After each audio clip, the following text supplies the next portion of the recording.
Richard Boone didn't say anything about the part that broke him for 30 years. People saw him as a star, but he was really dying inside. The dark truth is now coming out. How his drinking almost killed him, how NBC ruined his dream project, and why he ran away to Hawaii to get away from it all. This is the story that has never been told about how TV's best shooter lost everything while fighting for his art.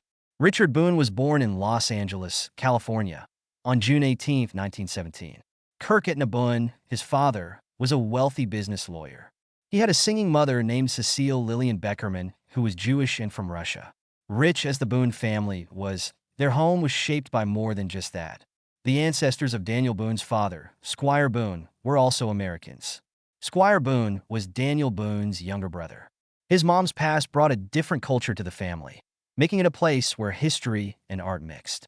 Boone was torn between two worlds when he was a child. His father's side was strict and traditional, and his mother loved music and art, which helped him develop an early respect for them. As a child, I grew up in Los Angeles, which was a place that was growing, full of chances, but Boone didn't want to be an actor at this point. He worked hard at school and did well in both classes and sports. His family moved to Glendale when he was 11 years old, and he went to Hoover High School there. Coach Vic Cameron helped him improve as a football player by putting him in as an offensive guard.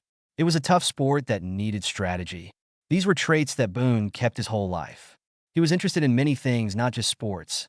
It was very important to him to love books and stories, but he didn't know how important that would become. Boone was also naughty sometimes. He was known for pulling pranks. For example, when he was in college, he and some friends set up a complicated joke with a dummy on a road near Stanford University. He had a sharp sense of humor, but he was also restless and always wanted to try new things. He went to Stanford University, which is one of the best schools in the country, after high school. But I didn't feel right. He wasn't happy with college life. He really wanted something else. From 1937 to 1938, he stopped going to school and looked for work.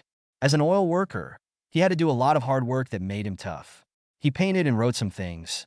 He even learned to box and got into the ring to see how strong and durable he was. Then there was World War II.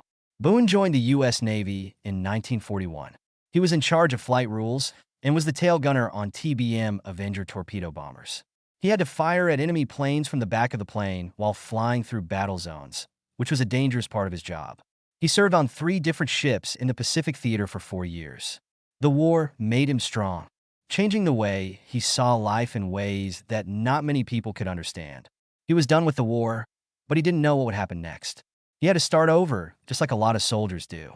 He could do that because of the GI Bill. It paid for schooling for veterans, which opened doors that didn't seem possible before. Boone chose to act. He signed up at the New York City Actors Studio, which trained some of the best actors in the country. He learned from Sanford Meisner, a coach who thought learning lines wasn't part of acting. Every moment had to be reacted to, felt, and made real. Boone liked that idea. His deliberate style set him apart because he worked hard at it. He worked on more than just performance. He also learned how to move with the help of Martha Graham, who was a well-known and famous choreographer at the time. Each lesson taught him something new that made him a better worker. All of this would not have been possible without the GI Bill. He wasn't just trained for it. It helped him move forward and turned him from a warrior into an artist. He was ready for the stage by 1947. Medea, a revival of a Greek play, was his first show on Broadway. It was a big deal that John Gielgud directed it, and Judith Anderson, who was one of the best stage actors of the time, played the lead role. The play started at the National Theater and then moved to the Royal Theater. It was put on 214 times. A long run of good luck. Boone was a soldier. The part wasn't the star, but it put him in the middle of a strong show. Anderson gave a powerful show. She got a Tony Award for it too. It was a great learning experience to share the stage with artists of that caliber. It showed Boone that his hard work was paying off. Macbeth, which came out in 1948, was his next big step. He showed that he could handle Shakespeare, which is one of the hardest parts for any player. That same year, 1950, he was in The Man, a Broadway play directed by Martin Ritt. Boone would often come back to these topics in his later work, like morality and conflict between people in later works. It was put on 92 times and gave him another chance to work with well-known acts. When Richard Boone signed a 7-year deal with 20th Century Fox in 1950, he began his journey in Hollywood. It was a big step from Broadway to the movies, but Boone stood out because of his presence and passion. His first movie role was in Louis Milestone's 1951 World War II thriller Halls of Montezuma. He was in the movie with Richard Widmark, Jack Palance, and Carl Malden as Marine Officer Lieutenant Colonel Gil Phelan. It wasn't just a war movie. It was also used to get people to join the U.S. Marine Corps, which gave Boone's first job a national meaning. Boone's performance stood out even though he was part of a group. Because of his deep voice and rough looks, he was a natural for military parts, an event that would shape the beginning of his career. It wasn't just how he looked, though. He learned how to act in a methodical way at the actor school in New York, where he had trained. That training helped him make his characters seem real and give them depth. The first movie, Halls of Montezuma, was more than that. It set the tone for the rest of his career and showed that he could make any part heavy and intense. Using flashbacks to show the past of soldiers was ahead of its time in the movie itself. That made what could have been a simple war movie more interesting. After 2 years, Boone got a part that would make him even better at playing complicated characters. In 1953's The Robe, he played Pontius Pilate in a story about Castilian Judge Marcellus Gallio, who was played by Richard Burton. It was the first movie ever to come out in CinemaScope. Changed the way people watch films in theaters. Boone was only a pilot for a short time, but he made a difference. He didn't make him into a heartless bad guy. Instead, he showed a man who was stressed out by the choices he had made. Even though he knew what he had done was wrong, he decided to ignore it. A small but powerful action was one of his most remembered scenes in the movie. Pilate later asks for water again, but this time he washes his hands as a way to absolve himself of blame for what happened to Jesus. He wasn't aware of it, which showed that the shame had not gone away. When Boone says things like, "Did I?"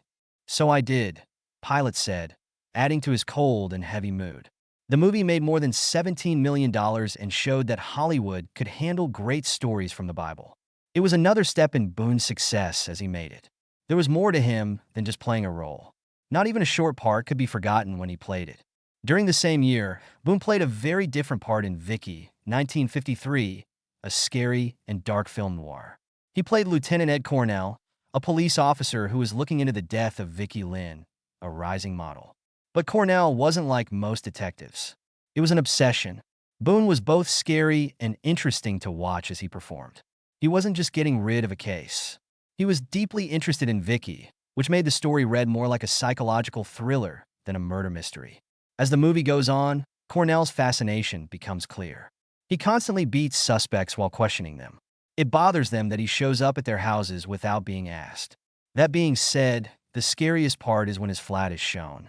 It is set up like a shrine and is full of pictures of Vicky. There was more to this than just fairness. Cornell's thoughts were coming apart. The audience felt Boone's performance of that fall into mania. Vicky turned into more than a crime movie. It was about a man who lost control. Boone made a name for himself with parts like these.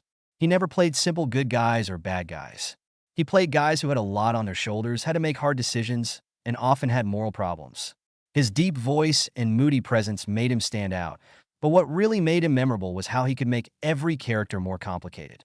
The time Richard Boone spent on Medic wasn't just another job. It was a big step forward for TV and a turning point in his career. The show ran for 2 seasons on NBC, from 1954 to 1956. Boone played Dr. Conrad Steiner, a committed doctor who dealt with real patients. He wasn't just a star, though.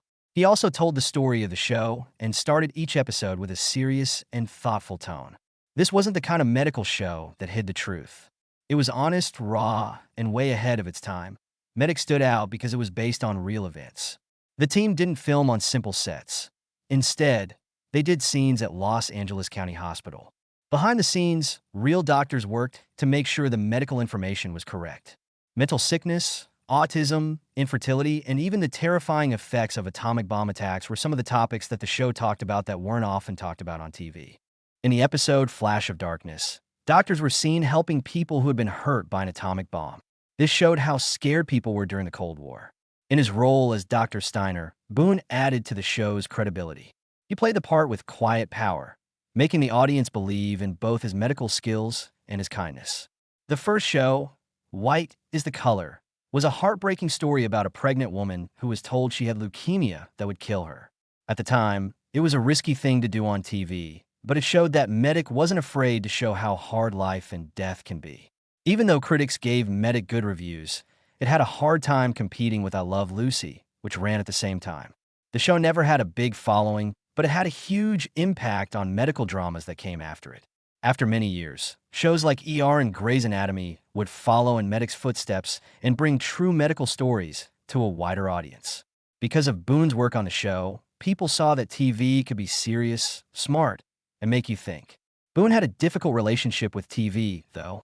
He was very serious about acting and gave each part everything he had, but the tight production schedules made him mad. He thought that TV shows often put out episodes fast instead of taking the time to make them really great. Things got even worse because of network problems. NBC once pulled a show about a birth by cesarean section because they thought it would be too controversial. Boone really wanted to bring truth to the screen, but he kept hitting the limits of what TV could do. However, he stayed true to Doctor. He worked closely with James Moser, the show's author, to keep the high standards of the show. It got good reviews from critics for having smart writing and brave stories. But Boone wanted to be in charge of his work more. He moved on to Have Gun, Will Travel After Medic, a show that gave him more freedom to be artistic. He not only played the lead role in the show, but he also directed several episodes, which gave it a shape he never had with Medic. He had already shown that he could give a character depth and complexity in his part as Dr. Steiner. He was able to become a paladin with that skill. The sophisticated but dangerous shooter in Have Gun will become one of the most famous TV characters ever. In the West, Paladin wasn't like most heroes. He was smart, planned ahead, and had a strong sense of right and wrong. Boone brought all of these traits to life, which made the character interesting and hard to guess. Richard Boone changed the way people watch TV Western heroes. His part as the Paladin in Have Gun, Will Travel was different from anything he had done before. Paladin was more than just a tough gunfighter. He was a cultured man who lived in style at the Hotel Carlton in San Francisco. He wore well-tailored suits, quoted poems, and liked good wine. He changed, though, when the job called for it. He put on his black outfit, put his gun in his holster, and rode off into the wild to fight thieves, dishonest government officials, and anyone else who stood in the way of justice. Paladin was a hired gun, but making money was never his main goal. Rich people paid him $1,000 per job, but he often did work for free because he believed in it. His business card was a simple black card with the words "Have Gun, Will Travel," and a white chestnut on it. It showed how he thought. He planned ahead, did the maths, and was always in charge. His gun skills made him more than just another cowboy. He first used his mind and only used violence when it was essential. This made it different from other Westerns at the time. You could always count on cowboy heroes to be ready to fight and draw their guns. Paladin wasn't the same. Instead of guns or bullets, he liked words and reason. He didn't fight until he had tried everything else and nothing worked. This method added a level of intelligence and complexity to the show that many Westerns lacked. At the time, it was one of the most popular shows ever. It was on for 6 years and had 225 shows. For most of that time, it was in the top 5 of the Nielsen ratings. In contrast to many TV shows, it was turned into a radio show after it did well on TV. Some reviewers said it had great writing and a lot of spiritual depth, and people liked how it took the Western theme in a new way. Boone liked the idea that Paladin's name came from the brave knights who served Charlemagne. He made sure Paladin was more than just a good shot, that he also had a strong sense of right and wrong. He changed the character over time. He made Paladin less focused on money, made him funnier, and made his sense of right and wrong stronger. This hero from the West became more than that. He became a sign of how smart, good, and strong people are. Not only did Boone play in the show, he also helped make it what it was. He took over as director of 28 shows when the main director, Andrew McLaglen, couldn't handle everything. At first, he had to do it, but soon he became really interested in directing. He paid attention to how the characters changed over time and made sure that the story's emotional weight was just as important as its action. His work behind the camera made the show more interesting. Among the writers he worked closely with was Gene Roddenberry, who later created Star Trek. They worked together to make sure that Have Gun, Will Travel wasn't just another Western shooter. It was a show that made you think about power, justice, and morals. People loved Paladin, but Boone started to feel stuck. He had studied as a Broadway and method actor and was used to playing different parts. But now he kept playing the same person. He once said that coming back to play the part every season was like getting water from a well that held more water. He once said it was like seeing a fighter who was still fighting but had lost his edge.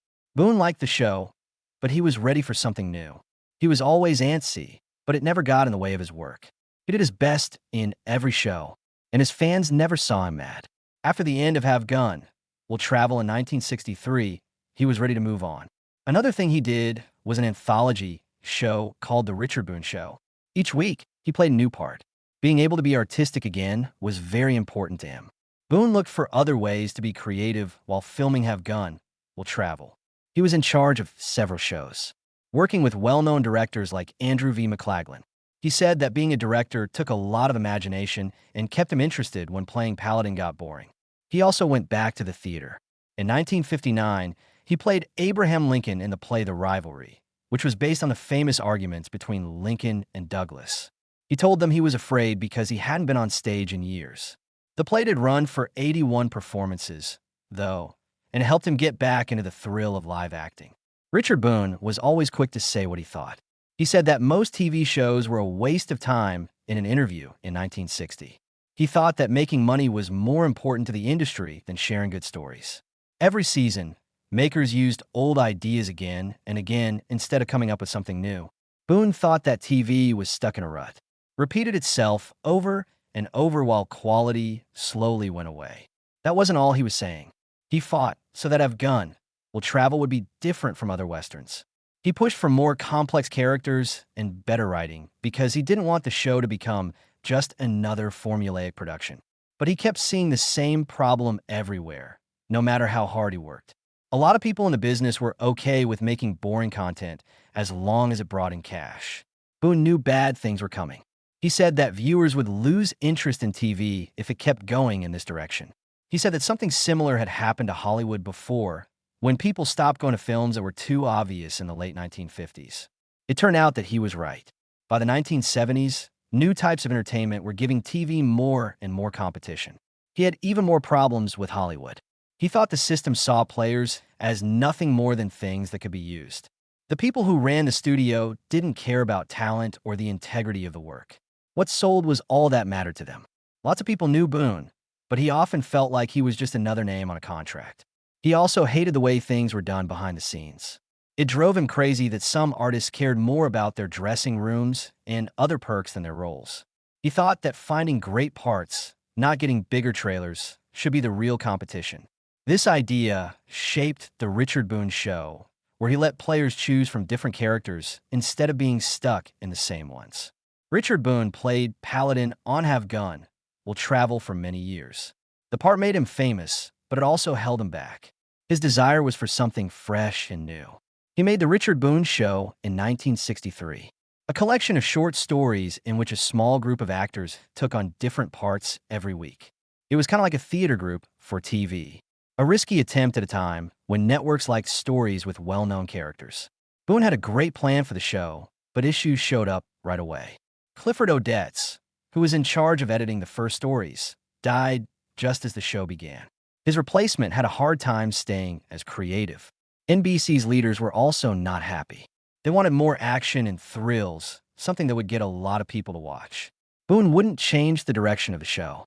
He had faith in what he was making. The show got good reviews and even won a Golden Globe, but it didn't last. It was taken off the air after one season. The network didn't even tell Boone straight out. He found out later, and it made him very angry. It felt like Hollywood was a dead end. Boone had worked hard in the business, but he was tired of fighting to be in charge. He broke up with her and went to Hawaii in 1964. It wasn't just getting away. He planned to make something new. He had loved the island since he was in the Navy and thought they could become a great place to make films. He talked Leonard Freeman into filming Hawaii Five-0 fully on location instead of part of the show being filmed in California. He also used the movie Kona Coast to try to get his own show off the ground, thinking that it would lead to a full series. But CBS didn't pick it. They picked Hawaii Five-0 instead.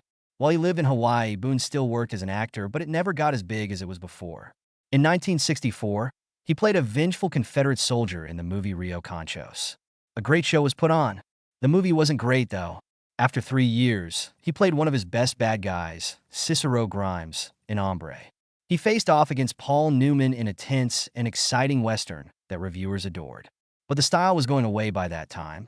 Western heroes were no longer the main characters in films and TV shows. By 1971, Boone had moved back to the mainland, but he still kept his home in Hawaii and went back there often. He got parts wherever he could, like in Heck Ramsey, a show about an old cop getting used to how to solve crimes in the modern world. There were 2 seasons. The movie business had changed, and Boone knew it. He had fought for the freedom to be creative, taken chances, and not followed the rules of the business. But in the end, things had changed in his field, and he could no longer be at the top. Richard Boone had an aura that made people remember him. He was in charge on TV. Off-screen, not many people could see how heavy he was. He had problems with depression and alcoholism that shaped his life and hurt both his health and his work. A lot of people think that he started drinking to deal with his past. Boone was a gunner in the Pacific during World War II.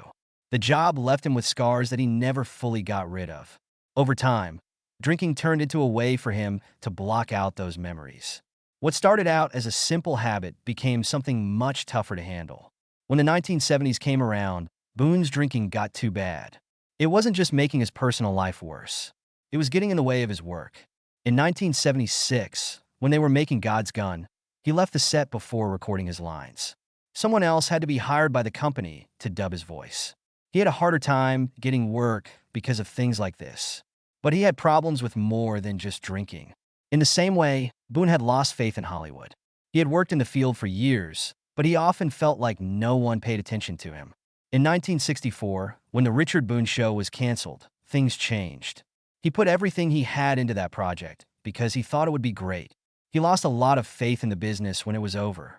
This anger made him pull away over time. After leaving Hollywood, he moved to Hawaii and then to Florida. Not only did his problems cost him security, they also cost him chances that could have made or broken his career. One of the biggest was when Paul Newman asked him to be in The Sting in 1973. There was an offer for Boone to play Doyle Lonnegan, but Robert Shaw eventually got the part. It was a great chance, but he turned it down. Some people think he said no because Have Gun, Will Travel made him enough money. A lot of people think that his drinking stopped him from committing. It didn't matter what the reason was. The choice he made changed his future forever. His health had already begun to get worse by that time. As many as 100 cigarettes a day were said to have been smoked by Boone. Tobacco and drinking for years finally caught up with him. When they told him he had throat cancer, when Boone was being treated, he did something that shocked everyone around him. He refused to get medical help. He instead decided to spend his last years alone, away from the business that had made him famous. Richard Boone died at his home in St. Augustine, Florida, on January 10, 1981. He was 63 years old. His ashes were spread out in the ocean off the coast of Hawaii. A quiet goodbye to the place where he had found peace as he aged. He had both good and bad things happen in his life. In Hollywood, he had the skills to be one of the best, but his problems stopped him. Still, his influence lives on. As Paladin in Have a Gun Will Travel, he left behind a performance that is still remembered as one of the best on TV.